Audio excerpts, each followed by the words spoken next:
Oh, so let's check.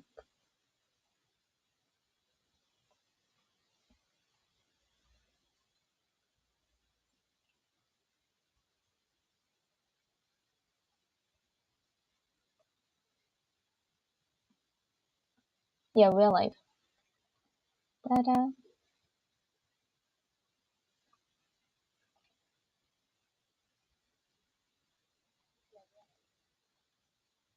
So let's start. Yeah. Okay. Yeah. So I'm going to present you a beautiful girl, I'd say. She is, can I say multilingual? Because you know English, German, and Russian, like your native language. Because it's C1 in English and C2 in German, and I adore this multilingualism. And so let's count my fingers. Yes, the first thing, you have studied to be like, what is your major? Can you tell me like its full name? Yeah. Mm-hmm.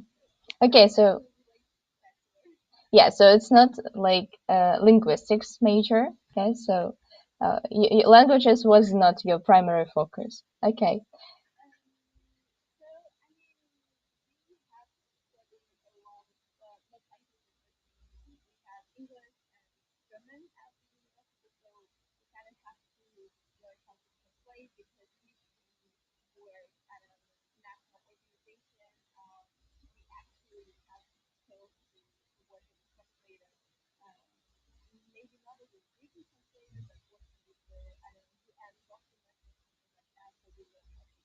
Mm-hmm. Okay, then I'll ask you about it a little later. So, international relations, then a year program. So you have studied it in America, yes, for a year.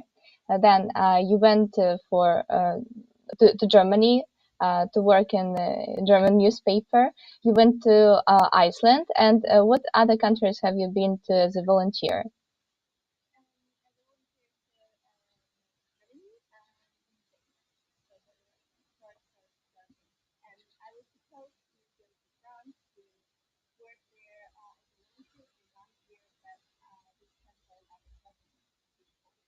Hmm. Okay then. And some people, when the COVID started, started thinking like, what am I supposed to do now? Yes, all of my plans are ruined. But Lisa wasn't thinking about it. She just started her own blog and channel, and now she's got her own podcast about some international opportunities for all the people. So how this idea came to your mind?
Okay, that sounds really cool. And let's start, not from the very beginning, as I usually start the interviews with my guests.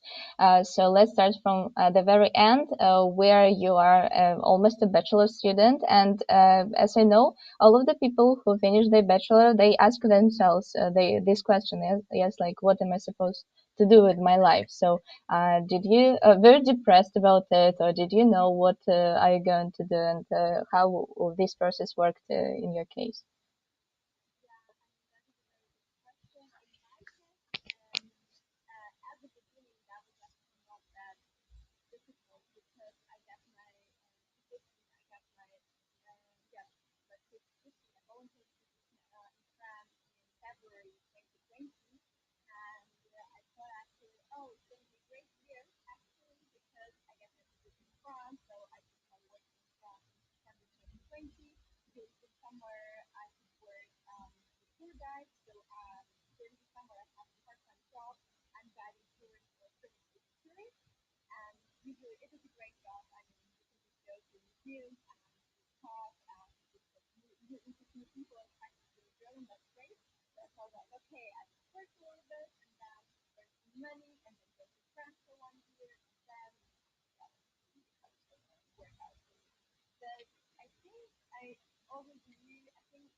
Mm-hmm. Okay, got it.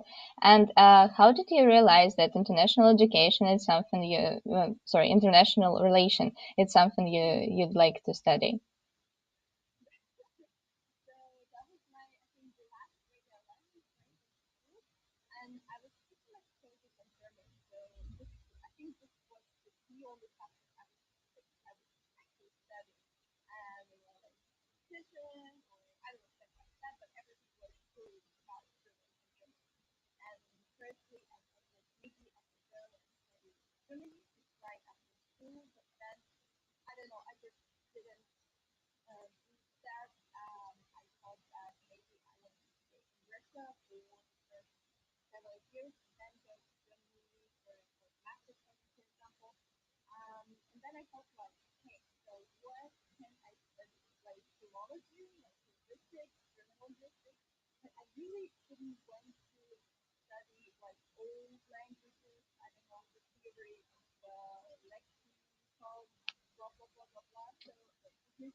Okay then. And what exams, if you remember, you had to pass to enter the university?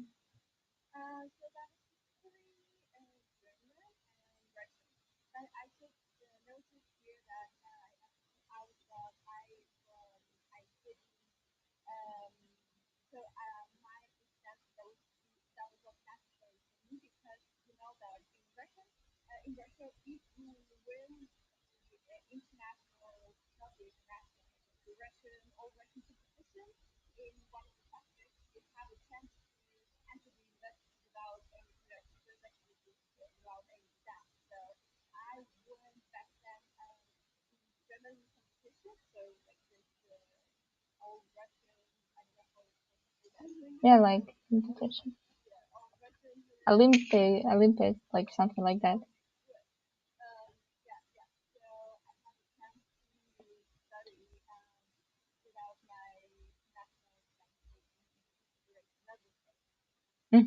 Okay. And what do you think of these opportunities? So maybe it can be like little cheating, yes? If you, for example, win German, all Russian competition, yes, and go for maybe a major is not gonna, which is not connected to German.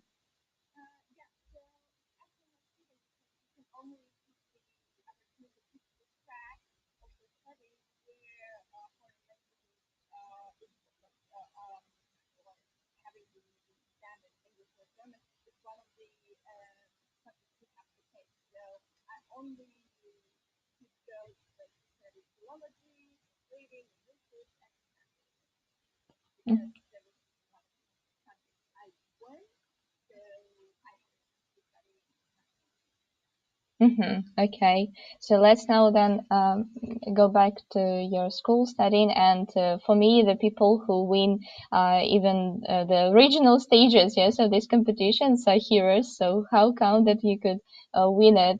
Were you a nerd or something like that? So did you study German all the time?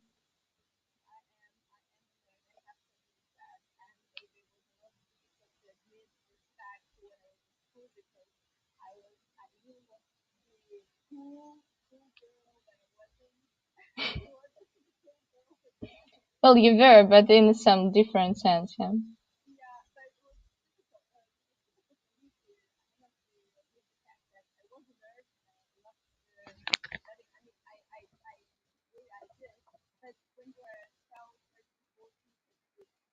Really difficult to admit the fact that you, I don't know, you prefer staying home and reading some German books.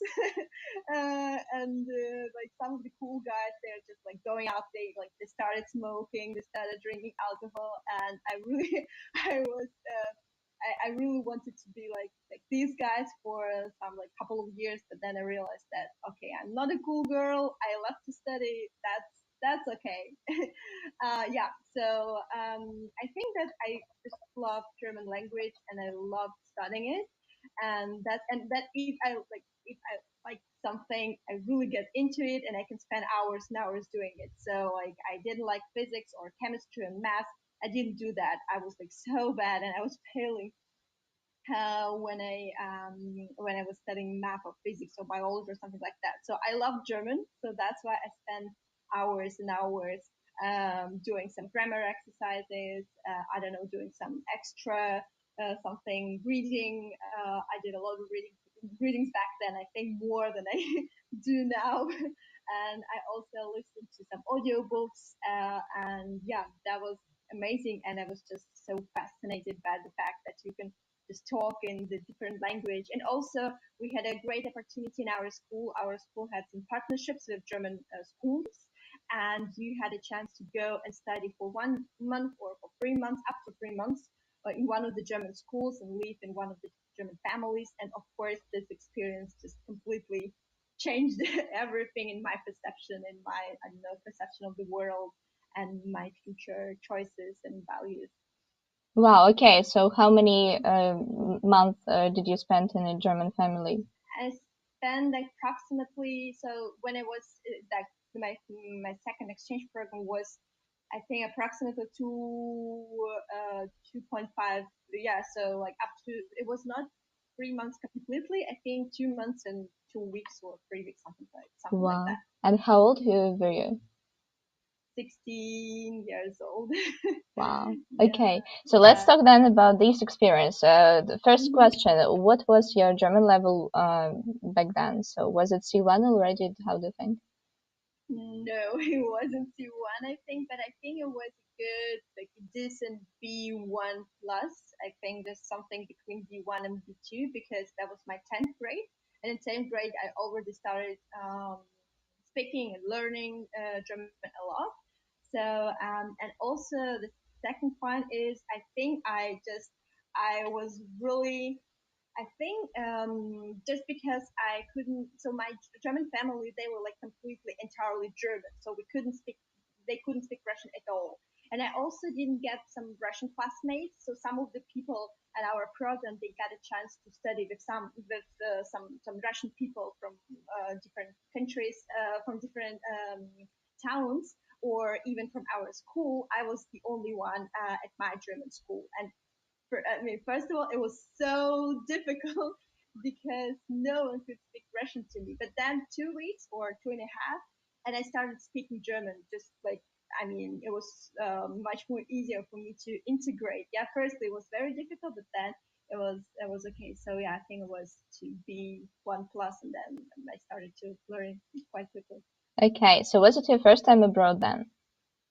No, it was my first time abroad. My first exchange program in Germany was when I was 14 years old after my eighth grade.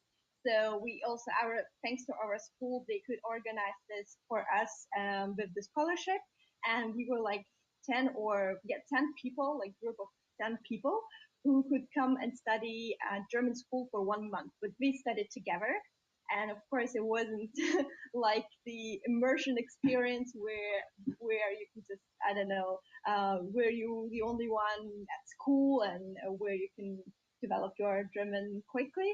But it was great for the first time experience. That was great, even though it was very difficult. I mean, when I was 14, I, I remember my first day in Germany where I could just say ja, nein, danke, and that's it. So yes, no, thank you.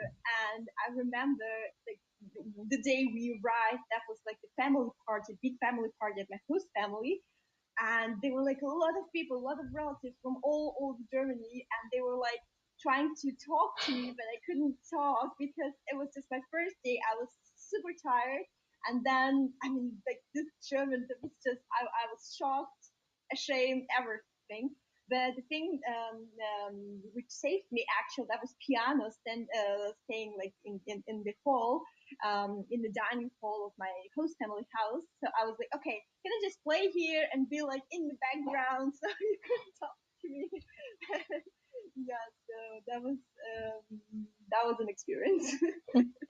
Okay, so let's then talk about your school and then come back to the questions Hmm. about the exchange programs. Was it a school focused on German? So you had some extra German classes, and were you studying there from the first grade? And how did your parents Hmm. pick up the school? Yes, so all of these things. Yeah, so actually, our school was like at this in-depth studying German studying, and it was great because my mom was in the school, so my mom could speak German as well. My sister was in the school, so my sister can speak German, and she also has C1 level in German. So it was kind of like a family tradition, I think. So yeah, and I think that's why my mom was like, okay, so Lisa can go to this school as well. And I think from the second grade we had German classes, but at first it was very difficult for me. I didn't like German at all when I was in my second or third or fourth grade. It was actually very difficult for me, and I the only four I have in my fourth grade, that was like the four for German. So I hated German classes, grammar, and I remember this torture. I couldn't read in German, so my mom was like, "Okay, we wake up 40 minutes before your actual wake up to read a little bit in German." And back then, I thought like, "Wow, that is a torture! Like to your child up just to read a little bit in German. Like, I mean, the early in the morning to start your day with German, of course, that was a torture when you're like a kid. But yeah. Okay. But And when was the change in period when you got like, oh wow, now I love German. Yes, I don't hate it. yeah, I think that was seventh grade. I don't know why. I do not remember. But I think, yeah, I think that was seventh grade, and our teacher told us if you're good at German, you have the opportunity to go and study at the German school in 1 year. So in eighth grade, if you're good at German, you can go to Germany. Yeah, so to study there, to live in a family. And then I was like, wow. So what do I have to do to go to Germany? I have to study German. Okay, sat down. So I started to learn German. I think I just really wanted to go to Germany, and I was like, okay, I can do that. And then I just really like process. Yeah.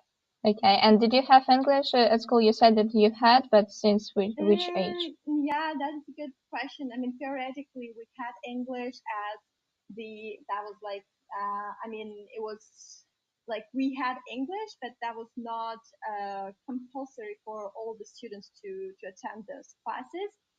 So yes and no. Yeah, yes, theoretically we had English. Practically, it was very useless, I think. Sounds like all the English that I had since till my eighth grade. Okay. Well, and was the school private or public? No, that was just like the normal public school, but we had to pay extra money for the extra German classes. Like we had a lot of German classes, I think, 8 classes per week, and then we had to pay extra money for the extra German classes. That was not a lot, yeah. So that was just an opportunity offered for students, and I think I had approximately 10 or 12 hours per week Oh, studying German. okay, and some homework as well. So, how do you Yeah, and think? some How many homework as well. hours did you spend learning German? Maybe before your first exchange. Before my first exchange. No, I mean before my first exchange, that was just like 7 or 8 hours, just every day. And then like ninth, 10th, and 11th grade, that was just a lot of German. Yeah, like 10th and 11th grade, I think 12 hours per week at school, and then some extra homework. Okay, and did you have any other classes in German? For example, there is a good practice in other countries. No, like No, no, no, biology. No. no. Everything was in Russian. Um, yeah, but German classes. Yeah. Mm-hmm. I see. Okay. Well, so about your first exchange, do you remember your feelings? Because was it your first time abroad, right? Yeah, I mean I was like in Egypt with my parents before, but that was not like going on exchange. So that was I think my second time being abroad, like like abroad, but first time being abroad, yeah, Yeah, yeah. without your parents actually. And I remember I was scared, shocked a little bit, ashamed because I couldn't speak German back then. It was very difficult to start like speaking or going to your classmates and just try to do something like conversation or small talk, like hey, how are you, or something like that. It was very difficult because I know, like when you're 14 and you're like teenager, you you don't, I mean, like for you, like your problems, it's like your, I don't know, first love, school, something like that, and then you have some foreigners coming to your school. I mean, it's not that important to you. Yeah, you don't understand that. Wow, this is like multicultural exchange. I don't know. This is the opportunity to learn more about Russian culture. So it's not like that, and it's very difficult to find friends because everyone. I mean, you are like, okay, you want to study here, you can study here. That's it. And it was very difficult to find friends and just to not to stick with your Russian group, but also stick to the German group and do something. But the time, I mean, I think at the end of the month we like we clicked a little bit with some of the people. Still was very difficult, and also I had some problems with my host sister. So my host sister was in the same class, and like for the first 2 weeks she tried to be with me, but then she was like, okay, I'm tired, this is my friends, I want to hang out with them, so bye. And I was like, oh, okay, okay. So the real problems I have to deal with my problems right just on my own. And also there were some like some we wanted to travel to Berlin, Berlin, I don't know if it's spelled correctly, and so we went with my co-sister and with her friend. And for the whole time, they like just they were talking in German, but like just very, very, very, very fast, and I couldn't understand, and I couldn't like ask questions because that was just very difficult to me. So yeah, sometimes it was just very a lot of challenges. Okay, so do you think that maybe in the future, when the school has some international like programs like that, the students, both you and German students, should be adopted to that? Yes, maybe you should learn beforehand about some German culture, yes, and they about Yeah. Russian culture and how to deal with people in some Hmm. international environment. Yeah, that's a very good thing. And I think that the problem was that we like there were like no lectures for us. Like I don't know how to deal with Germans, or how to start I don't know small talk, or I don't know like intercultural communication or culture shock. Like we didn't do that, and there were like no lectures on this topics. And I think that's actually very sad because you really have to be prepared for some of the challenges. Yeah, Hmm. especially when you're a teenager and every problem sounds for you like Hmm. a Yeah. bigger one. Okay, so let's talk about your second exchange. So maybe some uh, changes you've noticed in yourself. You said that your world, yes, Hmm. has changed after that. So what exactly has changed? I think just the perception of the world, that it's not just like you went to finish school, finish university, go to work, get married, blah, blah, blah, blah, blah. So sometimes there are some other directions. And I was thinking about it also, but it's just, I don't know, this exchange opened my eyes. I don't know, because I met some of the people who were volunteering, who were traveling abroad, going to New Zealand for 1 year, going, I don't know, staying in Germany for 1 year just to volunteer and just think, what do you want to do with your life, in your life? I don't know, what do you want to study? And for me, that was just like the eye opening opportunity because I was like, wow, so you just, you have the chance to like, to volunteer, to, and then go to university. So you don't have to go to the university right after the school because you just want to, I don't know, to think what you want to do and stuff like that. And for me, that was just like, wow. And also, I don't know. I think just when you have friends and just the only language you can use is German, you develop your second personality. I think because it's the way you think, the way you try to express your emotions, feelings, and it's very difficult if you use for the first time like real. You use your second language, and I think it's just really you like if your second personality is growing up, and that was very interesting to see.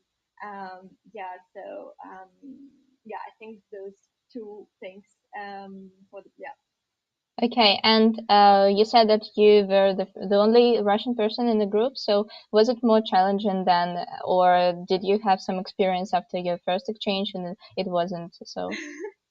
Yeah, so I mean, I was prepared for the fact that it might be challenging for me to find some friends, and I was scared actually because I mean, when you are 16 years old, you already have friends. You have like this group of friends in class, and it's very difficult to socialize to say that hey, I want to I don't know be friends with someone, and I was scared like really. And I remember my first day, I came to the class, like my teacher introduced me to the class, and then everyone, yeah, hey, na na na. And then I had a place where I could sit, but after the lesson, everyone went out, but me, and I was like staying, and I was like, why everyone is leaving? And then the teacher came to me like, oh, Lisa, right now it's like it's break, and everyone should go out because everyone is spending their break out, like not in the building but outside. So this is just like the tradition, like all of the German students they are spending their break outside, but no one told me in the class, and I was like, oh my god, here I am sitting all alone in this class. No one just talked to me, no one came to me, no one asked me. hey, how are you? I don't know, I want to be friends with you. And I was, oh my God, I really started to cry because that was just so humiliating for me. And then some of the German, and then before the class, everyone came back, and teenagers sometimes they're crazy and they do some crazy stuff. I don't know, they're just like beating each other. They're just, I don't know, just doing some stupid crazy stuff. And I was like, oh, they're doing some crazy stuff, but I don't know how to do how to do it as well. I'm just like sitting here, and it was difficult. But I knew that it's gonna be difficult, and I should do something. So after this lesson, I went to my not to my supervisor, but to our class leader in German. So it's like our teacher who was the main teacher of our class. And I told her, so it is very difficult for me to socialize. Maybe I could do like a presentation and talk a little bit about Russia, about our schools, about our traditions. And she was like, "Oh, totally. So next chemistry class, you have your presentation. You can do it." So next, or in 2 weeks, I think, I did a presentation about Russia, about Russian schools, about my hometown. I don't know, about some of the traditions, and there were a lot of questions asked. And I think that particular time after the presentation, people that actually see me, that there is another person in this class, that there is another person who is actually coming from Russia, and it is very interesting. And then everyone went to get some ice cream, and then I talked to some of the classmates, and that was amazing. And at the end, I got some close friends. We were like a girls gang, and it was great. They let me in, so we also did some house partying, like staying with friends over the night. And my German host parents, they told me like, Lisa, wow. So just being 3 weeks in Germany and you already got invited for the house party. That's just cool. You got it. You nailed it.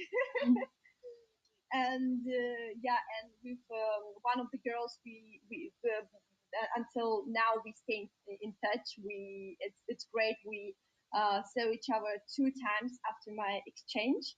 And last, no, I think in 2019 we saw each other again. That was just great to see. Just, I don't know, the how we like adults right now doing all the work. So yeah. Wow, that sounds amazing because for me, I'm more an introverted person. I would just stay in my shell and never did anything else, being all alone. But do you think that you have an extroverted personality, so you managed to ask your Mhm. supervisor about all these things?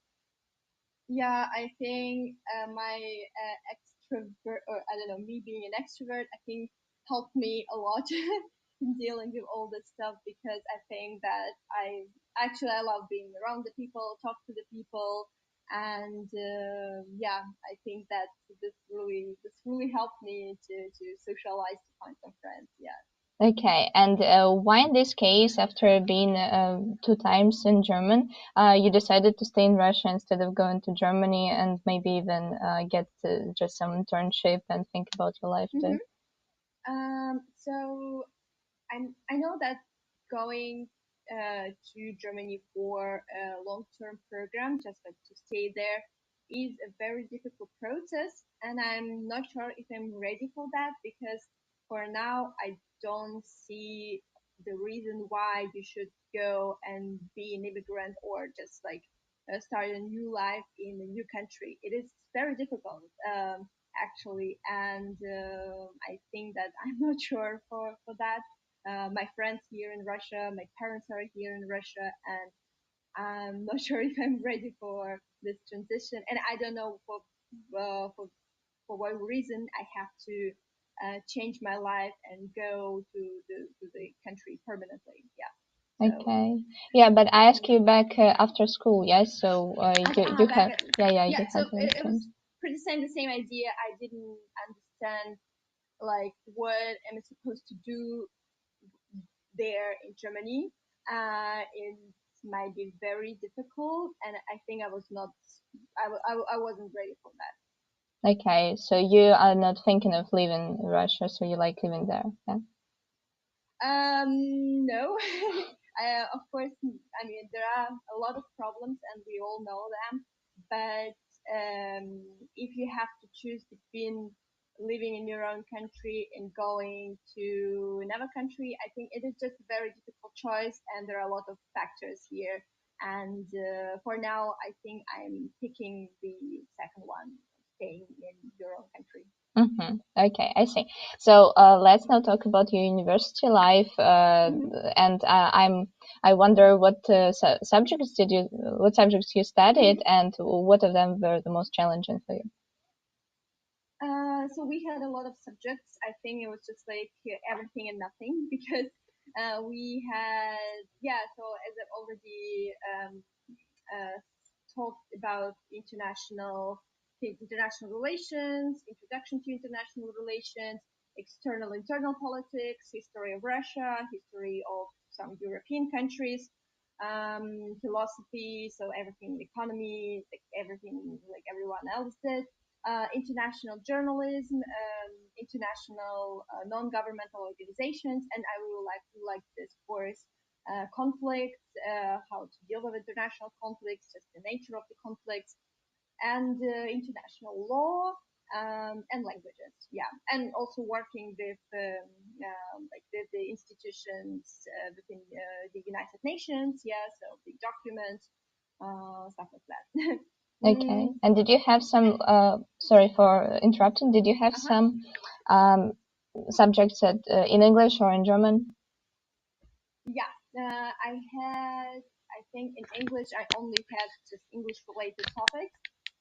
But in German, I had the one course dedicated to German history, culture, society, everything, just like one entire course about Germany in German. Hmm. Okay, then. And what did you find the most challenging for you throughout your all studies, except for the year Mhm. program? Yeah, so yeah, because your program, this is just a completely different thing. I think I was thinking a lot about my studying process and just trying to understand everything, how it went well or not. And I think one of the most challenging points or things is that sometimes there is this gap in communication between university supervisors, and you as a student. Because sometimes you just don't understand what exactly do you have to do, what do you have to complete to in order to get your points, marks or whatever. You don't understand why or for what reason you are doing right now this or that. So sometimes there was just this lack of communication, and sometimes lack of respect, because you really don't understand why, I mean, for what reason you're studying right now, like for what reason you're studying this thing, for example, yeah, or that thing, or why is it difficult for you to reach out to your professors and talk to them, yeah. So, and sometimes, yeah, I think that was, it was not just the content of learning, that was this lack of communication and respectful communication between your institution and students. I think that was just, I think it's just, it is, you can just apply this thing to all the Russian universities. I think some of the I people just what I'm wanted to reaching say that, yeah. yeah, but I think that was one of the challenging things. Because why? Because I love learning, and I felt like throughout all these years, I felt like, why is it difficult? Why is it challenging for me to learn? I I I, I mean, I love learning. I love to read books and study. But just the fact that you don't understand, like you spend your mental resources on not on the content, not on the thinking, but on what the hell you're supposed to do here. Like why your university supervisor, I don't know, would shout at you and send you to another person, then to another person, then to another person, then to another person, and then maybe someone will get you an answer. Yeah, so I think this is, and I also I had a lot of I had a lot of words on bureaucracy thing in my university. Firstly, I changed my English teacher at the university, and that was very very difficult. And secondly, I switched my French department to the German department, being in my third year of studying, and that was also very challenging. But why did I do that? Because there was no respect in our like at our French department. And that was so difficult to stay there and learn just mentally. I mean, I had a lot of mental problems just because of our French department. And I think that's not okay. Then you're a student, and then you're a student in one of the top universities in Russia. So like you really have to have and show some respect to students. So yeah, I think those two problems. Okay, I see. And by the way, you just said about Mm-hmm. mental problems, and does your university have an opportunity to visit a psychologist if you have some problems? I think we have this opportunity, but I didn't know about that. Back then, I didn't know about that, and I already had another resource where I could reach out to mental health. So I didn't like. Luckily, I didn't need that. But I think this is another problem, and this is actually the problem which closely linked to the problem we already discussed. That you don't know about the resources provided by the university. For example, if you're an American student, you have a welcome week, and during this welcome week, they talk about all the resources you have at the university. So if you're feeling sick, you can go there and there. If you're feeling tired, depressed, lonely, you can go to the mental health resources. If you are that, if you are this, you have this opportunity, this facility, this thing. Actually, some of the Russian or the majority of the Russian universities, they have resources, but sometimes you don't know about them. You just don't know about their existence. And that was, for example, my case. I didn't know that we had this, that, and this, and you can reach out here, there, and yeah. Okay, and you mentioned American students, so you had an opportunity to study with them, international students. Did you have some Mm-hmm. students from other countries in your group or maybe on your faculty? In my group, there were just only Chinese students, I think, and because international students, they had their program separately. So only international students, so they were all together, and we didn't had a chance to study with them, and that's actually pity, I think. We only had Chinese students in our group, yeah. Mm-hmm. I see.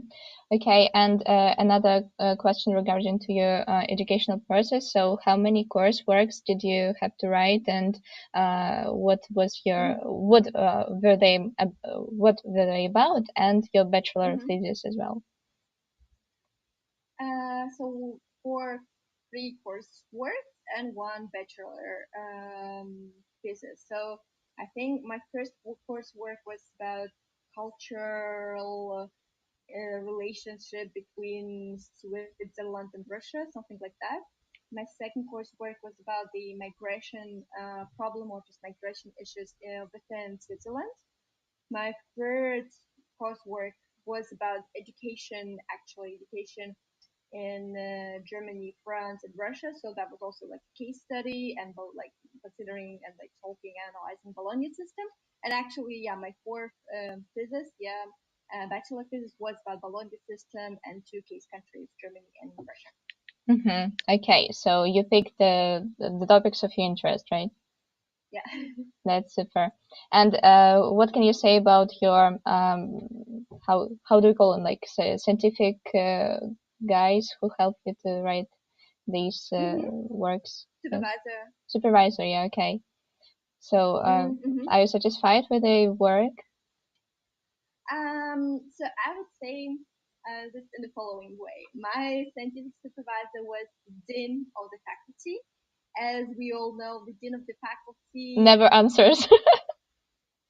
yeah, sometimes, but there was just like in-person meetings were only available when I was at the university. And actually, thanks to coronavirus, she had more time to reach out to her students, and she actually helped me with my bachelor thesis. This never occurred when I was writing my first, second, and third coursework. So thanks to coronavirus, we had a chance to talk online. That was just like, never happened before. And I always had to print my work, my drafts, and just in person meetings, and I had to like to to write me in like 2 weeks before the actual meeting because she was always very very very busy. So thanks to coronavirus, it was very easy for me to reach out to her and actually write my scientific work. Well, I also remember the time when I had to print everything and I just brought it to my supervisor and she said, "Oh, here you need to make a tiny changes, so tiny little changes." So you print it again and show it to me. So Yeah. how do you think is it a problem that in one of the major universities in Russia where you studied, uh, professors just cannot use the technologies in the right way, so they make you print things? Or was it Depending. yeah? Hmm. Yeah, was it Yeah. like a main problem, or only your dean was like that? I think it's like depending on the professors you're talking to. There are some young professors, and they were amazing. Like they could use technologies, presentations, I don't know, emails, whatever. So I think it was just my case of writing my papers with the dean of the faculty, which was, yeah, in terms of my scientific career, it was not that, it wasn't the right choice because I had to do everything on my own. But in terms of the, I don't know, yeah, in terms of the interacting with Dean, maybe it was a good choice. Yeah, but I mean, everything has like both sides. Okay, so you said that you studied for 5 years, right? So was your experience out of your study? So did you Hmm. have to like suspend your study for a year or Yeah. something like that? Yeah. Okay. Yeah, exactly. So when I got this year letter, acceptance letter, I realized that I have to postpone my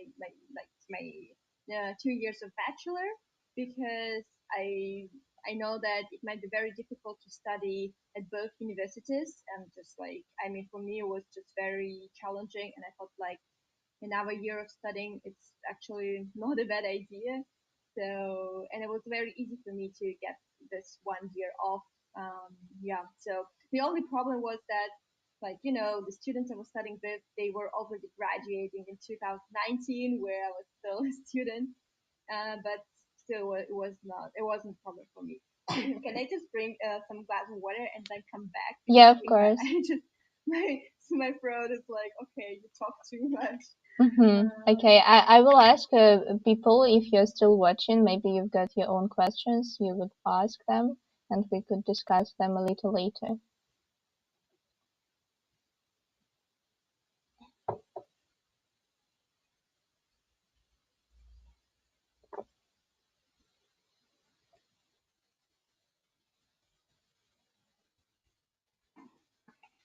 Here I am.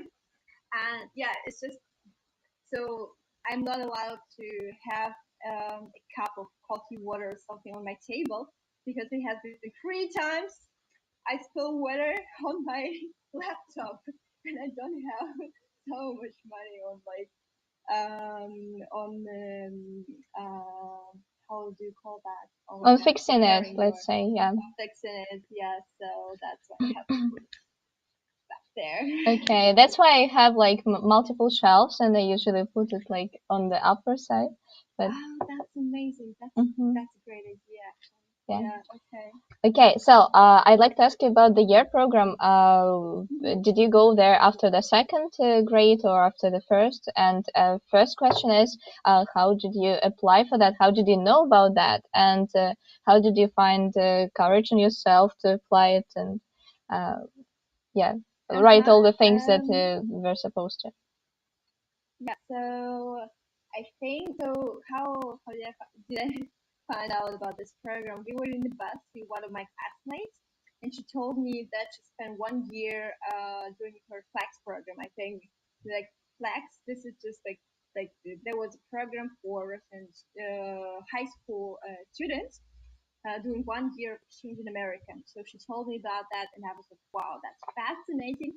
And then she told me, oh, there's another program called Year Program. This is a new program. And you want to apply? I can send you the link to this program. And I was like, I mean, that's like, it sounds amazing. And about the coverage, this is a good question. I don't know. I think when I started studying at the university, and I realized that all the opportunities they were talking about in their on their web page, that was actually none of that was true, or something was maybe true. But I realized that I have to do everything on my own, just like finding my own path. I don't know, looking for some of the programs, and I think since then, I think yeah, like starting from my first grade of first year of studying, I applied to lots of opportunities. I don't know. I just it was like my hobby. I was like, okay, let's try. And yeah, and I couldn't speak English back then, so my English teacher helped me a lot with my first motivation letters. I think we have like 10 or 12 drafts of like rewriting it, and it was so bad. Oh my god, my writing was so bad. But she helped me with my first motivational letters, and then I started to, I mean, I tried to apply to some of the programs and I didn't get in. So during my first year, I didn't get in. I applied for the Global U grad. This is just like half, I think 5 months studying in America. I applied to some of the volunteering positions. I don't remember anymore, but it was a great experience. And then during my second year of the studying, I was like, okay, that's the time to apply for year program. I will try. So I tried. It was difficult, yeah, because again, it was still difficult to use English and to write in English and to reach out to your professors. But I did it. I tried. I was like, okay, just let's try. You will not lose anything. So yeah, I tried, and then I got my first letter of this invitation to get your TOEFL exam, and I remember this day. I was like, I supposed to do it TOEFL? This is just like the second round of this competition. Me?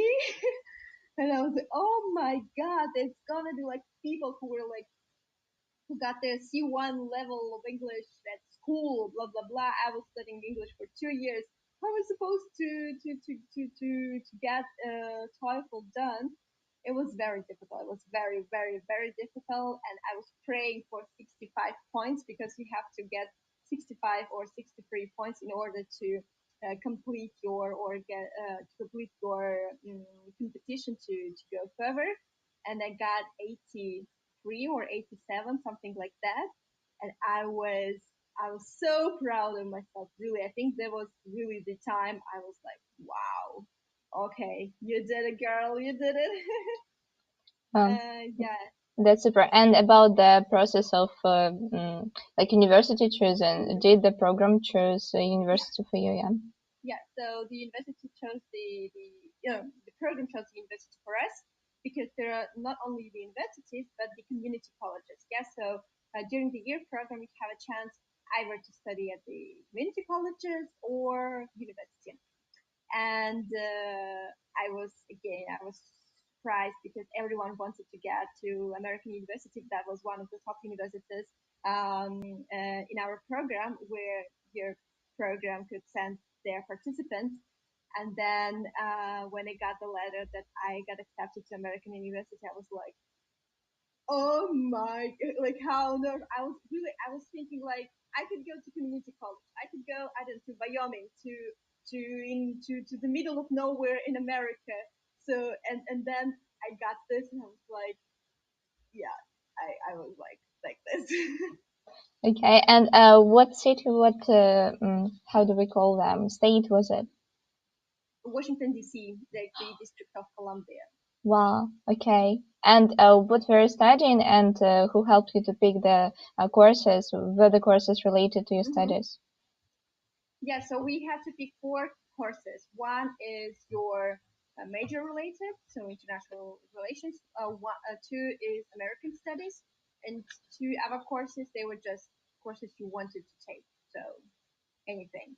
And I don't know, I was reaching out to to the participant of the year program, but who was studying an American university earlier, and he helped me a lot just with everything. I was also just reading the all the courses I could take.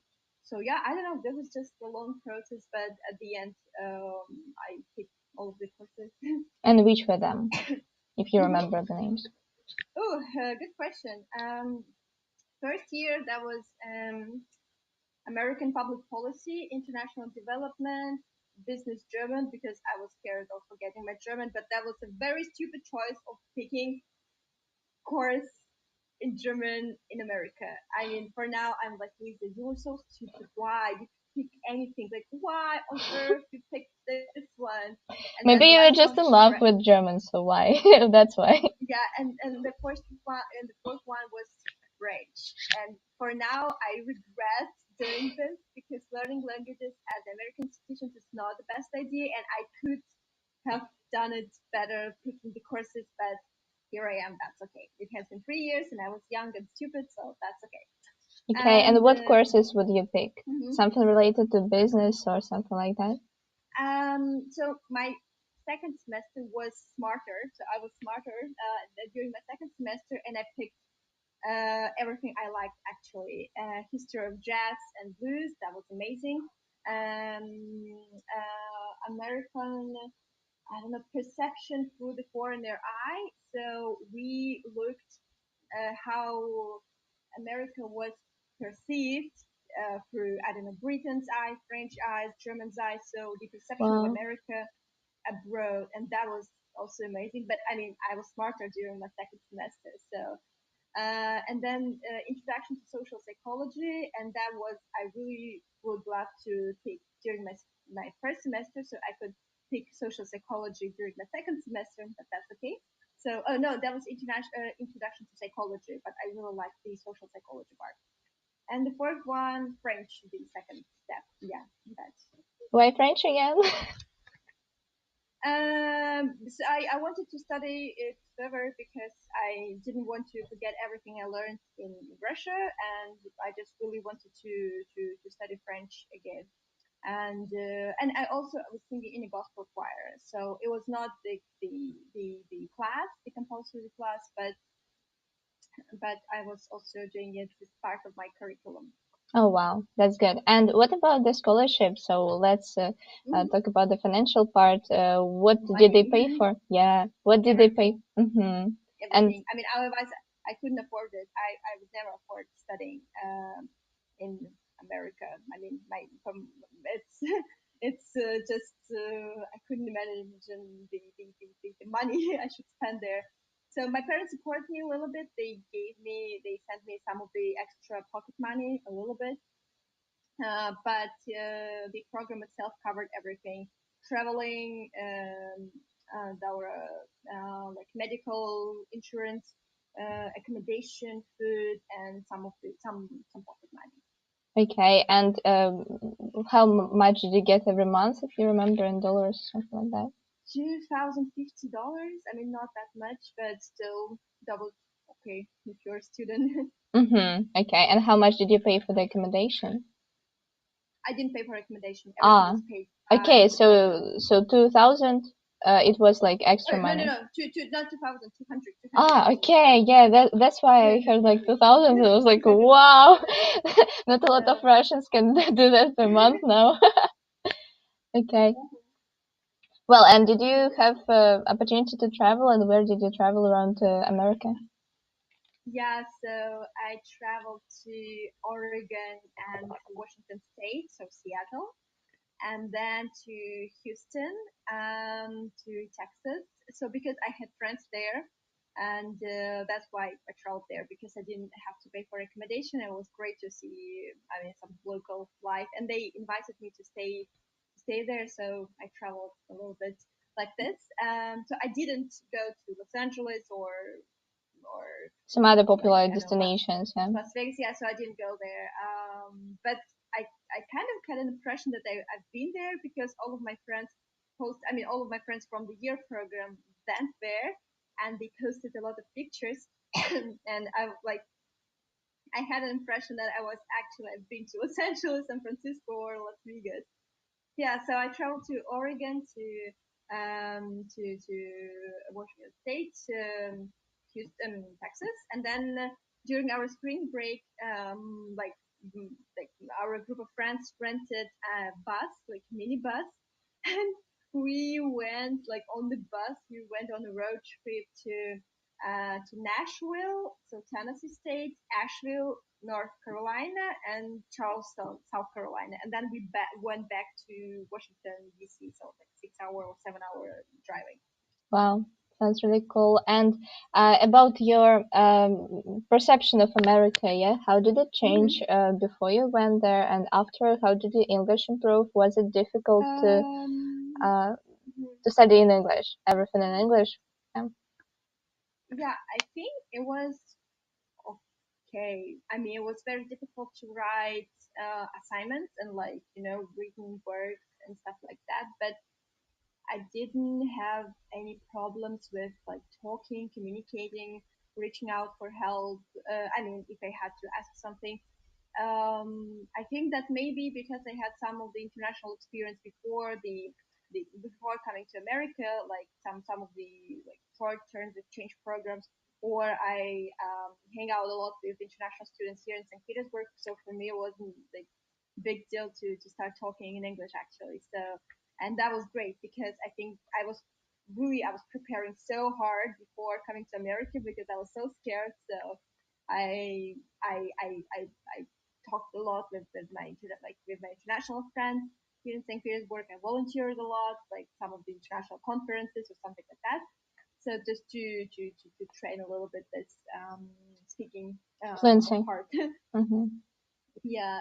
So yeah, it wasn't that much of a problem. And perception of Americans, good question. I think I don't know. I mean, because I didn't get a lot of experience hanging out with Americans, actually, because some of my international friends they were like from Europe, and that's why for me it was just very interesting to see and to learn what the America looks like, the people. I don't know some of the common traits like being nice and like politely, but at the same time it's very difficult to get closer with some of the people because they're very nice, but it's very difficult to build up some deep connections.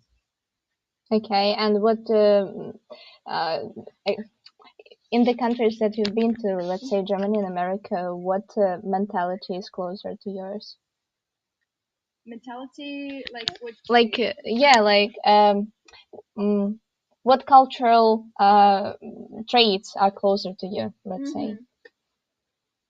uh, I mean, I like to smile. I smile everywhere to everyone, and sometimes in Russia, people like say like, "Lisa, why are you smiling? Why are you so happy every time I see you?" And I'm like, I just like smiling. I mean, I don't know, and I really like in America, everyone is smiling, and I'm like, okay, that's great. Everyone is smiling. It's not just me. It's like everyone is smiling, saying like, "Hey, how are you?" Like, "Hey, what's up?" And I loved it. What I didn't like is that like in Russian, sometimes it's easier for us to get things done directly. Like it's easier for us to say that we don't like something, or it's better to improve something or work on something. In America, everyone will smile at you, but sometimes I don't know, they hate you or they don't like you, but you will never know sometimes, and it's very difficult. For example, for me, sometimes people would say, "Oh, we should definitely hang out. We should definitely grab some coffee." And you're like, "Wow! I mean, that's like your new friends."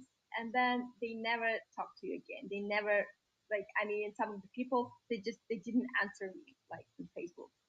You know, the recent episodes in the Friends TV series about that, like Chandler, if Yeah, you watched it, yeah, yeah. after the date he didn't like, he said we should definitely hang out again, and some people took it personally. This year I watched. That was my first time. I watched all the seasons of Friends, and I left the series. I was like, yeah, Yeah, me too. And have you yeah. watched American sitcoms before coming to America? And if yes, did it help you to understand people? No. Okay. No, never. Mm-mm. Okay then. How many hours did you had studying, if you remember, like maybe 20 or more? So did you have extra time for hanging out, or were you just studying in America? No, no. In America, we had actually a lot of free time because I only had 4 courses, and that's it. Yeah, so with 4 classes. But I mean, not only 4 classes per week. Yeah, one class two times per week. So like 8 hours per week, you had to attend your classes. Yeah, your lectures, and then you had some homework. But actually, we had a lot of free time. I think the studying process, it's not that hard in comparison to the Russian universities. It's not that hard at all. Okay. And what Hmm. useful experience did you pick up from the time you were there? Like the experience of, I mean, uh, good question. I mean, in America, right? Yeah, yeah. Like learning something, or I mean, I don't know. It's up to you. Like, what actually, do you find useful? I mean, it is a very good question because every time I think of your program and just like this year abroad, it was amazing because I met new friends, and I don't know, I learned English, and I got to know, I don't know, like you used to study in a new academic environment where you had kind of where you have to use English and blah blah blah. And also gospel choir was amazing because I love to sing, and just like this environment, like this American films where they were like singing in the church, and that was like being in the film actually. But at the same time, it was, I mean, a very, I mean, I would say school of life actually, because before coming to America, I was very sick, and I was not sure if I'm gonna go to America or not. That was just a very high chance that I would stay in Russia and continue my treatment.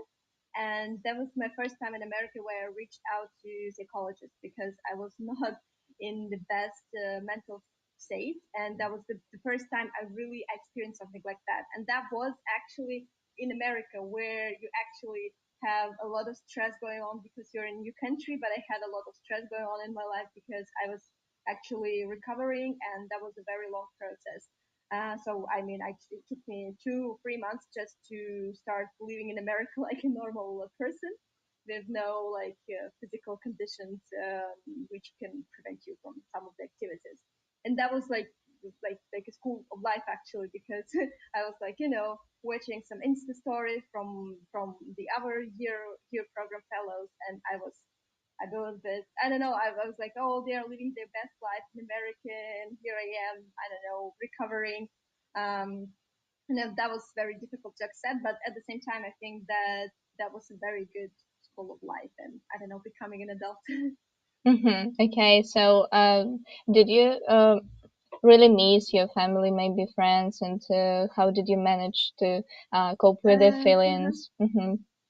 uh, yeah, I think I miss my family and I miss my friends because that was the time where I really needed them. And that was the time that I couldn't reach out to them because they were so far away, and you kind of have to handle your problems on your own.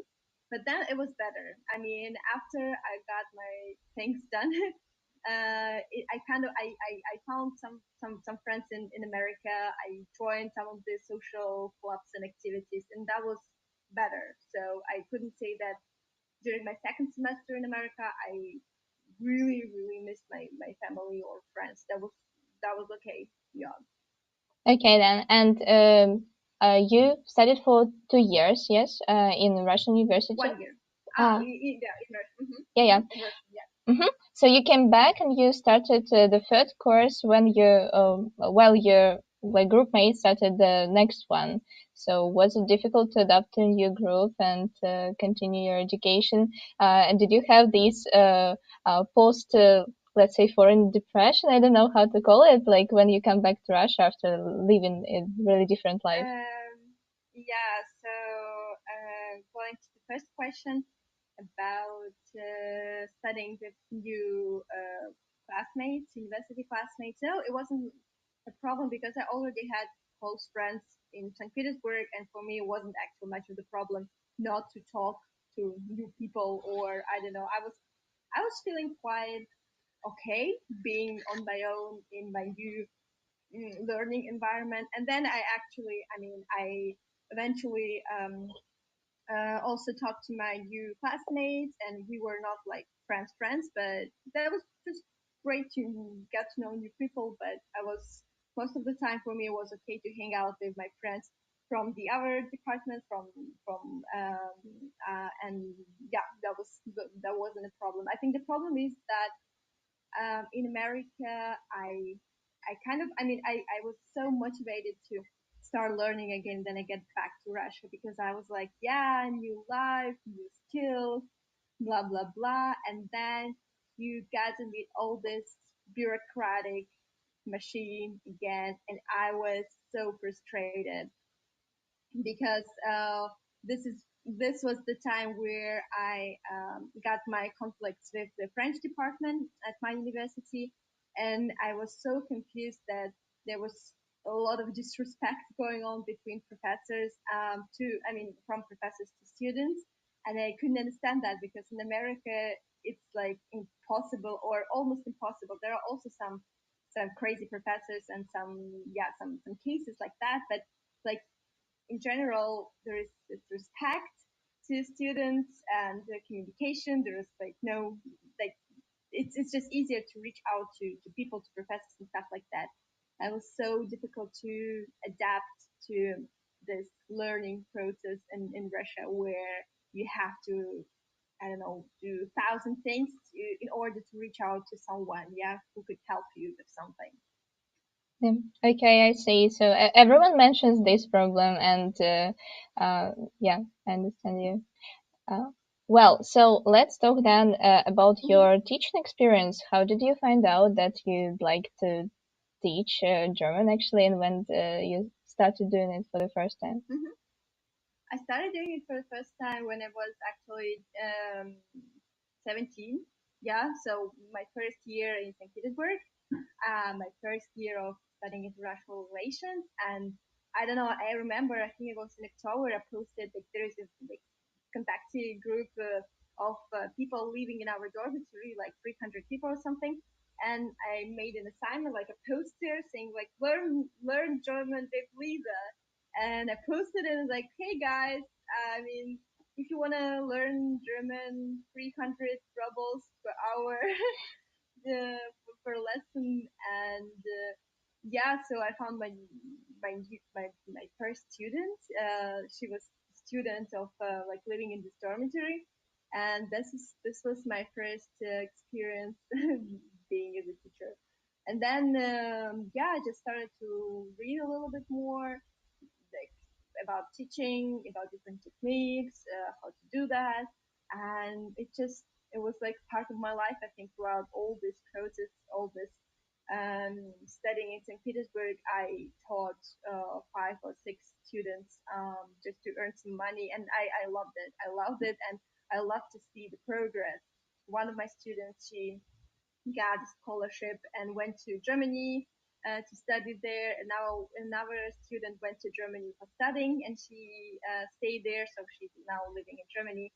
And there were like cases like that, and they made me happy. Like I think this is like one of the most amazing things you get in life, where you see the progress of some of your students, like the accomplishments. Yeah, that's true. And again, the same question: how did you find courage to to start teaching on the first course? Because I'm being a teacher, started doing that on the fourth course, and I didn't imagine myself before. I thought like I'm not good enough to teach. So did you have these thoughts, and how did you overcome them?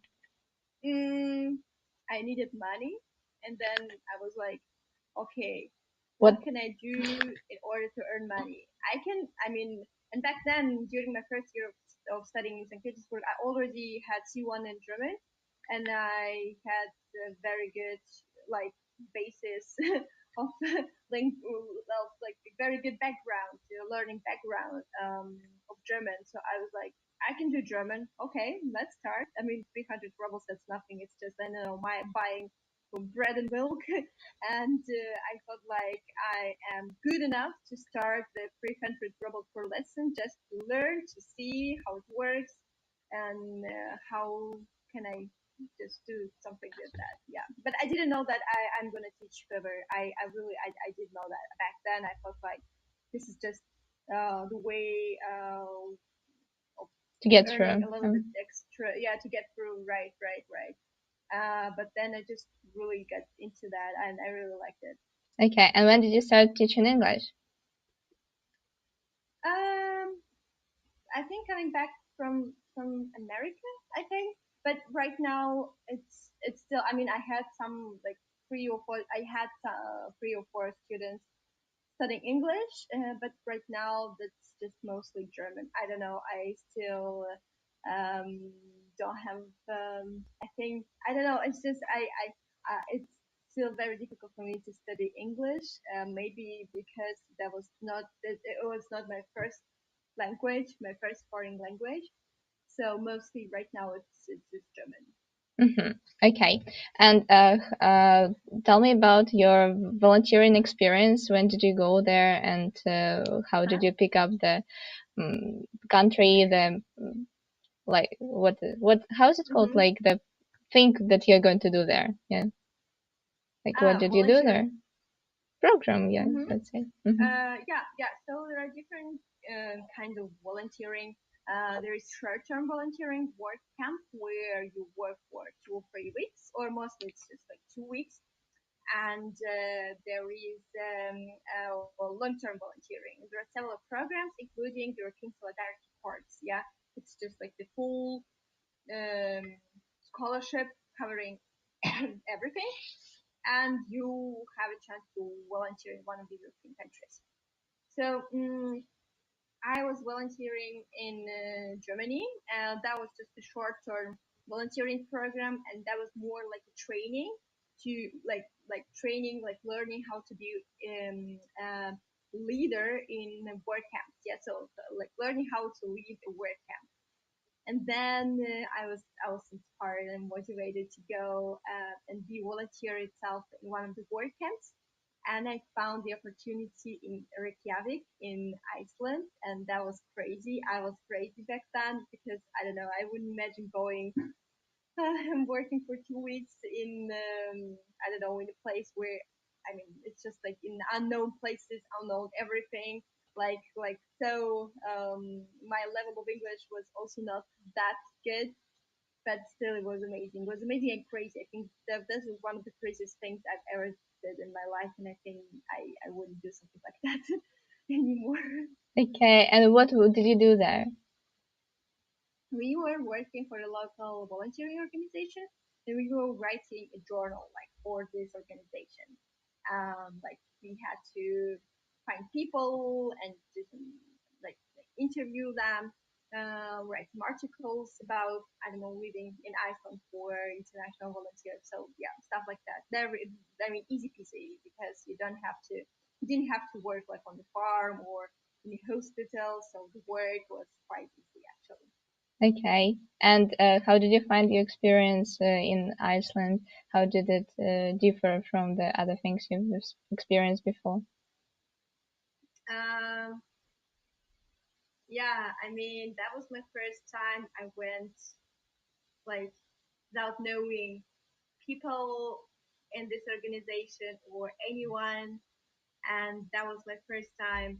I actually went like with my sleeping bag because we were sleeping in sleeping bags in this organization in Iceland, and that was my first time I used my English somewhere abroad, and that was my first time I used couch surfing because right before coming for my project in this organization, I spent one night at my I mean at one of the houses. I found couch surfing. You know, couch surfing. This is the Yeah, yeah, I platform know. I where used it yeah too. you can yeah, and that was my first time using it. Yeah, and yeah, just first time doing lots of like things, being all alone in Iceland, like in the country which is actually so far away, and it's not still it was not that popular back then. Yeah, I mean you can imagine just like yeah, I go to Germany, you're like yeah okay, but like hey I go to Iceland, and you're like what Where is it? Iceland? Yes. Did you mean Yeah, yeah, Ireland? Yes, yes, something like that. yeah, yeah, yeah, yeah, yeah. So And I was like, I mean, I think all the time being there in Iceland, I was like, am I like really in Iceland right now? Like in Iceland, like in a real Iceland, like it was very difficult to understand that. Yeah. Okay.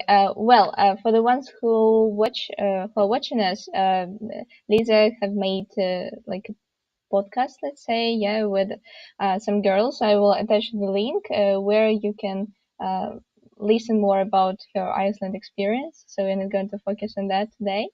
And can you tell just one more thing about the finances again? So did they cover everything, yeah, or did you pay for something? Hmm. So do you mean the Iceland the volunteering or what? Yeah, yeah, Volunteering. volunteering, yeah. Let's say to Iceland and to Germany maybe too. Hmm. Um, yeah. So German volunteering, yeah, they cover everything except flight tickets. So like accommodation, food, pocket money. Yeah, because that was the training sponsored by Erasmus Plus program, so they had enough money to cover some of the expenses. In Iceland, that was another story.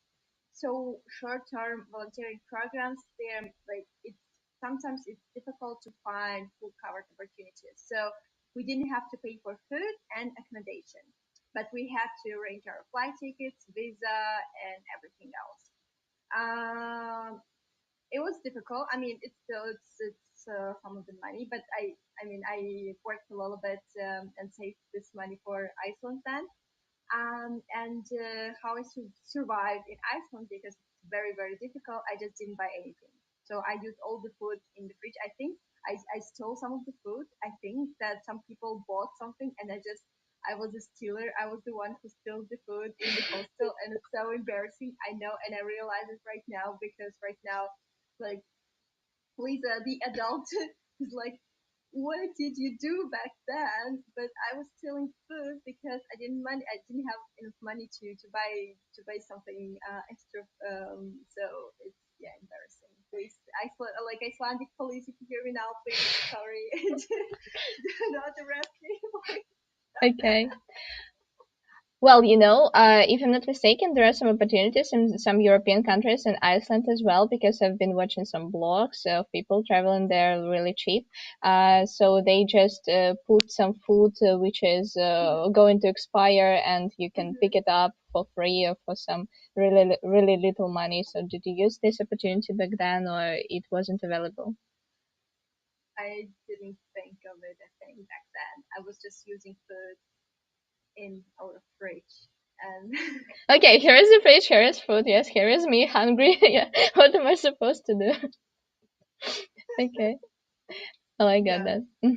I first heard about this friggin' thing. There are some people who can use trash bins to reach some Hmm. food, and maybe they ask bakeries and things where they're going to throw out the food at Hmm. the end of the day, and they just pick it up and give it for free to everyone. So, did you Yeah. know about it back to Iceland? No, not yet. No, no, no.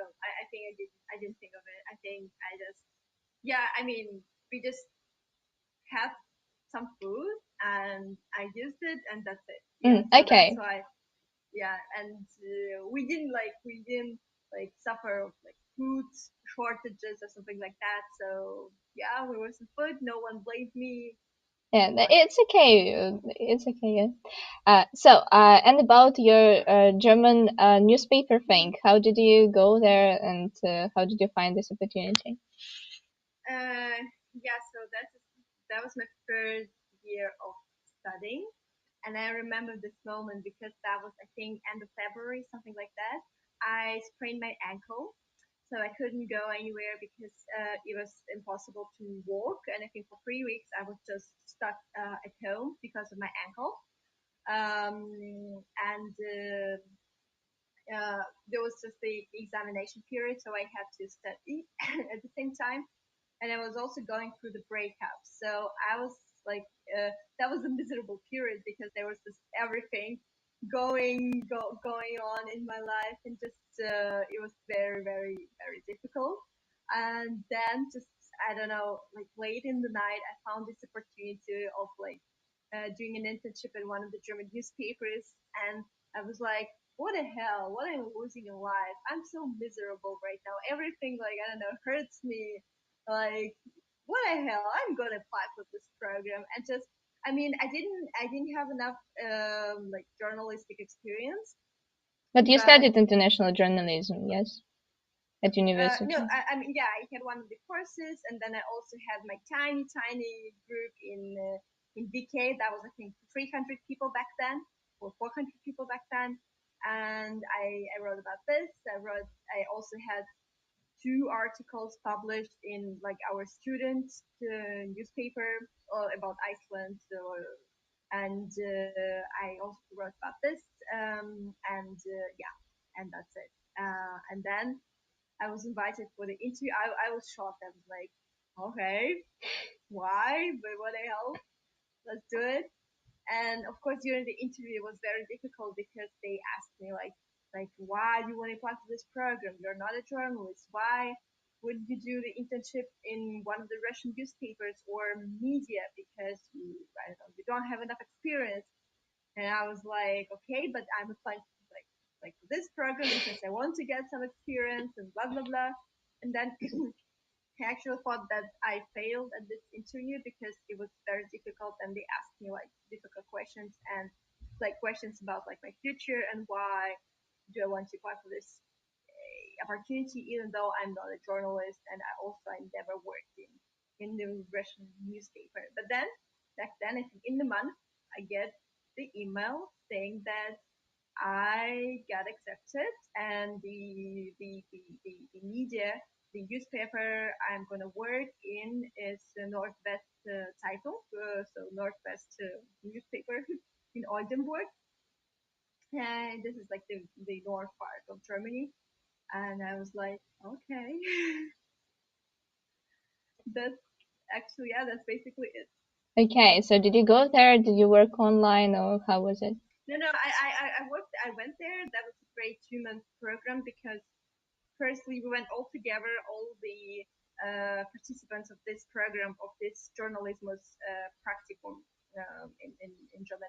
We went all together for 2 weeks of the German course. And then we went to Berlin for 3 days, also like for attend the conference. And then we went to our towns where we were supposed to work.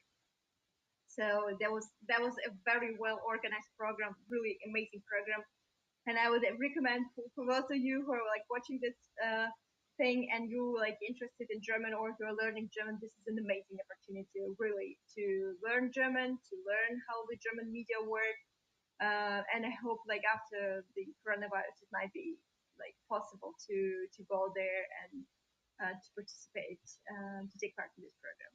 Okay, and about the finances again, yeah. So did they cover everything? Did you pay for the ticket? Everything. Yeah, they covered everything. I mean, I'm not even looking at the program like long term program where the financial aspect is not possible because again it might be very. I mean, I would not be ready to cover like living and working in Germany, even though you get paid for this. Internship still for me was not possible at the moment. Mhm. Okay, and how many, how much time did you spend there? 3 months. I mean, from like end of the July, yeah, July 15, September 15. So 2 months. Yeah, 2 months. I see. Okay then, and again, what experience did you pick up? And maybe you found out that you'd like to work in the newspaper, or maybe it will be connected to the media somehow. Uh, yeah. So one of the greatest experience I think was yeah writing, because writing like journalistic text is very difficult. Even though you can speak German, that's amazing. But writing is very difficult, and it's just completely different thing. And the second of all is I learned how to do podcasts a little bit because we had a tiny podcast in our newspaper, and that was amazing. I loved it. And I think after this internship, I was like, wow, I really I really want to do my own podcast maybe somewhere in the future. Okay, and how much time later did your first episode was your first episode released in your own Two podcast? years, no, 1 year later, actually, 1 year. September 2019, September 2020, yeah, October 2020 was my first episode release. Okay, so let's talk about your podcast. And you said that after the coronavirus thing, yes, and when your project got cancelled, Mhm, you decided mhm. to do that. And what challenges did you meet on your way before you released the first one? Yeah, good question. I think working all alone is very difficult if you have a big project ahead of you. Because you have to plan everything, you have to edit everything, you just have to understand like how it's gonna work. And I think thanks to my friends and this, I did it because it was very difficult to start, like to really like to start doing it. But my friends supported me a lot. They told me, I think they believed in my project more than I believed in this project. And there was one of the first challenges, just like planning everything, doing everything on your own, and not being able to understand whether it's good or bad, or you have to improve something. Yeah. And yeah, and second of all, you're not able to see the improvements because, or like some changes, because I think during my first 2 or 3 months they were like 100 listeners, like just hundreds of listeners. Yeah, in you don't understand like how and like what do you have to do in order to improve your score or like to attract more people. And it was very very difficult. But yeah, I think like the second thing is just to attract some like more listeners to see or to listen to your podcast. Okay, and to find the guest, was it difficult or is it? For me, it was not that difficult because I actually have a lot of friends who like friends in this international education thing who also did a lot of exchange programs, or friends of the friends, or friends of the friends of the friends. So it was actually not that easy, not that difficult, because I kind of knew whom I can reach out to. And yeah, so that's it. Sometimes it might be difficult, but not that difficult as doing our things. Okay, and being a multitasker, the person who makes not the logo but the pictures, yes? Do you make the pictures by yourself, right? Uh, The pictures, like the for the design, or yeah, the design part. so the logo is made by my close friend, and I appreciate it, and she's a great designer.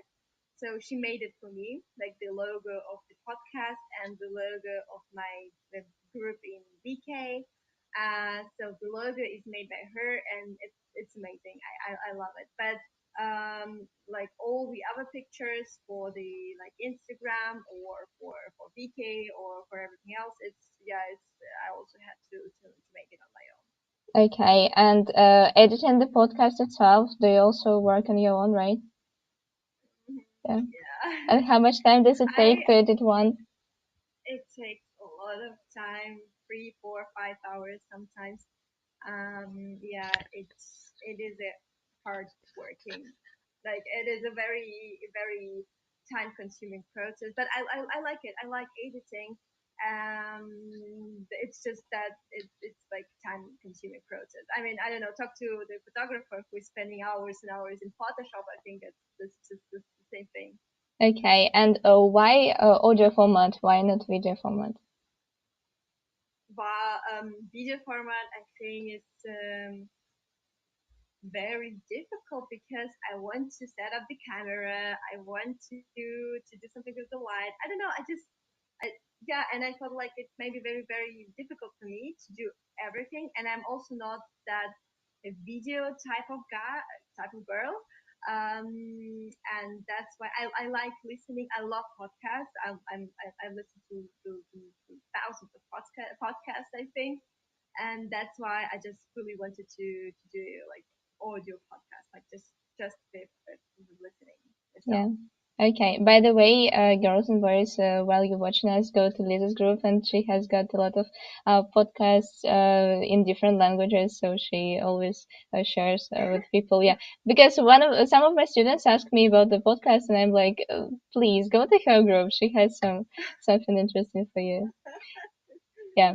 Oh, yeah, podcast. Yeah, yeah, true. No, I think my students sometimes they're quite tired of me talking about podcasts because they're like I don't know. I always talk about the podcast and I always have some of the recommendations and they're like, Yeah. Okay, I see. And about your social media, so you've got an account in Instagram, Group mm-hmm, VK, yes, and you both share some news and posts mm-hmm. in both on both platforms, let's say. And aren't you tired of social media and promoting stuff on your own? Yes, I am. Yeah, I am very tired. Sometimes I think it goes with the flow. Sometimes it goes like this, and then I'm like not using social media for 1 week or something because I'm so tired. It's overwhelming. It's a lot of information, a lot of stuff to do, a lot of work. But I think for the moment I'm like on a high flow of doing something, so I like doing it. But then I feel like I am getting tired. I'm just doing a break because I don't want to have this burnout thing and say like so never I'll never use Instagram again because I'm tired. yeah. Yeah, Okay, but yeah, and I've seen your posts and you have uh like everything structured. So I think that you're this structured person who is planning for yeah, the month ahead. Yes. And yeah. isn't it difficult to live in the world which is changing so fast when you prefer planning? It's difficult, but thanks coronavirus. Thank you. I'm giving you credit. We learned a lot, and one of the things I learned is sometimes you have to be flexible because I love to plan. I love everything to. Yeah, I mean, right now I have a planner one, planner two, and then I think in my laptop I have planner number three, and then planner number four for the short term, long term goals. I don't know, things to be done, something else, and yeah, due to coronavirus, I learned that sometimes you have to be flexible and adapt in some of the ways, and just it's inevitable in our world. Okay, and about another project of yours, you're making like courses of learning Mm-hmm. German, and why have you picked the levels, like the lower levels, and Uh-huh. is it still interesting for you to start with the basis with the students? Yeah, this is a very good question. I think the idea came to me when I went back to Russia after my internship in German, in Germany, and I think I had this thing in my head that sometimes it's very difficult to start talking, and sometimes it's like in both ways, starting to talk just about anything when you're like just at the beginning, and then another thing if you learned enough and then it's very difficult for you to start talking about sophisticated terms, yeah, ecology, relationship, I don't know, politics or something like that. So for me it was kind of inevitably clear somewhere here. I had the structure that I had to do two courses, A1, A2, just to start talking, just to really start talking about anything. And then B1, B2, if you're good enough, you have, I don't know, you learn enough, but you really want to talk. And then I was like, okay. And then during the summer, I just had a lot of, I think there was a feedback that, oh, Lisa, we really want to do a course just for beginners, just for very, very, very beginners. And then I got this idea of doing the very beginning course where I can just do it in the way where people are not gonna be scared, and the German grammar is not that scary, and you can like put it in a very funny way with like songs. And I was like very picky with songs. I think I listened all the songs of Tokyo Hotel and Rammstein because that was like two bands like I don't know my childhood like went to like this band, and I was like I really want to include this song. I see. Yeah, yeah. Okay, and is it difficult to manage your time? Because for the ones who don't understand, I think only I am the person who understands because I bought a course just to understand how it works, and I tried to learn German, but then something went wrong. But I'll come back to it a little later. Yeah, I'm a bad student of German. Can you explain like the process of how this course is organized and what do you have to do and how often do you have to do the Mhm. things? Yeah, so you have 2 times per week. You have like a small lecture on something. So in for the beginners, this is just the very beginning, like the introduction of like how to read, how to spell, how to some of the like basic grammar. Because in German, you really have to start with the basic grammar in order to get some other structures, complex structure later in the future. So there are 2 lectures 2 times per week, and then there are some homework. So it's more like a self study. But then there is a feedback from me when I get your like, homework or questions where I'm able to ask or to answer anything and help with something. Yeah. And So the good thing about the course that even for the beginners, there is an opportunity to talk after the first lecture. You have to record a voice message, reading something and answering yeah, some first questions.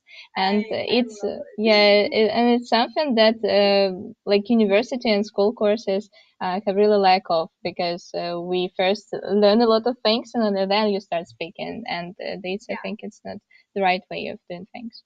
and I think that it's another thing why I wanted to do that, because I had this pain of in my school it was okay. I mean, with German, I don't want to um, blame my school, because we did it right, and I had an amazing teacher because we started to speak quite quickly, and it wasn't a problem for me. But for example, the French at the university, there was lots of grammar, lots of uh, useless things, but no speaking, and like why? Like it was just like a lot of translating, but I don't need to translate things. I first want to start speaking and like interacting with people. So yeah, that's also another thing why I wanted to do this beginner course, just to show people that you can start talking just as soon as possible. Yeah, you learn like the letters, you learn how to read, bam, you are able to talk. Yeah. Okay, that's what I personally and maybe a lot of other people like a lot about the course. And is it difficult to manage your time because for the freelancers, for the Mhm. people who work from home, sometimes it's difficult to divide the life into like working and not working because yeah, they can send you a Yeah. message anytime, yes, during the night and the day. How do you organize your time then? Yeah, so about the course, I have like right now I have uh, like the proper timing where I'm able to respond and where I'm not able to respond. So it's just like if it's like after the midnight or after 10 p.m., I would not respond to this message because there would be the morning. Tomorrow I'll reply to all the messages. So there is like timing, like this working Schedule um, like that? yeah, schedule, yeah, something like that. Yeah, yeah, yeah. But um, in terms of other things, yeah, it is difficult. I mean, I'm kind of organized person, and for me, it's not that difficult to plan everything. But I love to work, and sometimes I work a lot, and sometimes I do not get a lot of like I love to sometimes it's very difficult to take a break because I want to work and then also work a little bit more and a little bit more, and then at the end of the week you are just very like still overwhelmed, and it's just there's so much things to do, but you're just unable to do anything. And this is it's scary. I got my first like I don't want to say it like I want to call it like burnout, but I was so miserable because there were like 2 podcasts going on, and I had to do everything, and I was preparing for IELTS, and I was doing my German course, and I was working with my private students. and also learning French in the meantime, and then doing yoga also because you have to do some sport. And then somewhere down the road, my flatmate got sick with coronavirus, and we were quarantined. And that was the last point where I realized that I couldn't handle it. Like I couldn't handle anything because it was just too much, too much, too much. And then I was like, okay, we really need to set up a schedule where you can not only work is great, work is important, where you can just do some stupid things. Yeah, I don't know. Like some things except for work. Yeah, I understand it.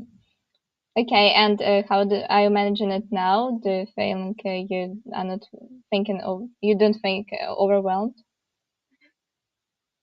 It's still difficult, but for example, I'm not allowed to work on Sundays. It says I'm not allowed. It's just like it's I really I'm it's just yeah, I'm not allowed to work on Sundays. So sometimes I work on Sundays, but I'm not allowed to do that. Who Uh, controls you then if you still work? my friend, my roommate, she is trying to help me with that, and yeah, it has been a very good solution for me. Sometimes she's hiding my phone and my laptop, and I don't know where it is in our flat. Maybe she Um, spilled water on your computer so you no, couldn't work now. Okay. unfortunately not. That was me at the beginning of the lesson with my students. I brought some water to drink before the lesson, and that was all over the laptop. Yeah, unfortunately not. Um, and yeah, so Sundays no working, and sometimes in the evening I'm like an early bird, so I'm trying to do all the work during the day, and in the night and in the evening I'm trying to do something else. Yeah, and also sports. So I'm doing yoga, and also I'm going to go to the swimming pool just to do something else, just to do something else except from work. Okay, I see. Super. And you also mentioned your IELTS, and why did you have to pass IELTS? I'm still thinking of doing my master program, and yeah. So, and I'm gonna talk about. Hopefully, I'm gonna talk about this later when I got all the letters from the universities I applied for, and yeah. So, in the It, meantime, I was applying for the master program as well. okay, and is it going to be international relations related stuff or something else? International education related. Yeah. Oh wow, international education. Yeah, that's what I like. Okay. And the last thing I'd like to discuss with you how to not only to reach so high level of English and German, but to keep it on the same level and maybe even improve. So, how much time do you devote to German and English Mm-hmm. a week, and how do you do that? That's a good question, and I'm not sure if I know how much time do I spend each week on like learning the English, German, and French. I think I spend most of the time learning French actually, if you ask me. But I listen to lots of podcasts when I'm having breakfast, having lunch, having dinner, going for a walk, going to the metro, going back home. It's just always like podcast, podcast, podcast, and it really helps me just um, like staying at the same level at least, yeah, with the languages. Reading sometimes, like reading books, but this helps you keep your passive vocabulary, not the active vocabulary. And in terms of active vocabulary, I have sentence partners. I have we are like calling each other once in a week just to talk, and I have friends, and we try to talk as well, like once in 2 weeks or once in a week. Sometimes if we have enough time to do that. Yeah. So practicing your active vocabulary, trying not to forget your passive vocabulary with books and podcasts. Students, this is a great source of learning new words and new things, because new students, I mean, every time you have a new student, this is something new because everyone has like different interests, and sometimes I learn something about plants because my new student is really into plants. and eco-friendliness and some stuff like that. Someone is really into technologies, and that's make I love it. I love the way people are so different, Okay. and yeah, yeah, I think that's it. Okay. So, and let's finish with a note from you to the ones who watch us. So, what would you advise people who are just still studying and maybe are scared of doing some things related to international things? And like, how can this experience change you completely? And what would you say for you if you were not sure if you are going to go to America or not, like maybe hesitating a little. So just some Mm-hmm. motivational thing, or um, maybe unmotivational. Yes, how can I say? Yeah. Maybe yeah, don't go anywhere. Stay home and yes, stay stay home, safe. save life. Yeah, I think if you are have courage, I mean, if you went to apply for some of the programs, it's great to try. Sometimes it works out, sometimes it's not, and it's okay if it's not working out for you right now. I got over 100 rejections, and this rejection letter saying, "Thank you for your application. We regret to inform you that da da da da da da da," and that's okay. I mean, that's okay to get these letters, and just it's great to have it because you try, and somewhere down the road you will find your opportunity. If it's not working out for several programs in the road, you can reach out for help, and it's never a thing I would like to recommend is reaching out for help.